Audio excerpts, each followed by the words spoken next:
Betapa ramai makhluk di mahsyar. Di mana kedudukan kita? Kita duduk tang mana, tuan? Orang ratus bilion, binatang tak ada angka.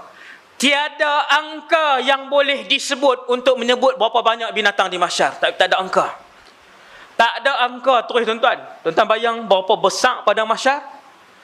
Tu saya baru sebut dua, tuan-tuan. Baru dua makhluk. Tuan-tuan tahu apa dia lagi makhluk yang ada di mahsyar? Jin kesemuanya. Yang keempat, tak habis lagi. Syaitan kesemuanya. Syaitan dengan jin tak sama. Jin kena timbang. Ada dosa, ada pahala. Ada jin masuk syurga, ada jin masuk neraka. Syaitan dia tak ada timbang. Semua terus kena tahu masuk dalam neraka. Tu beza jin dan syaitan. Bangsa yang berlainan. Binatang kesemuanya, manusia kesemuanya, jin kesemuanya, syaitan kesemuanya. Tuan-tuan boleh bayang berapa besar padang mahsyar dan di mana kita berdiri waktu tu. Tiba-tiba Rasulullah habaq rahsia. Orang yang boleh nampak aku di mahsyar, sallallahu alaihi wasallam. Yang boleh nampak aku di mahsyar ialah mereka yang paling banyak selawat.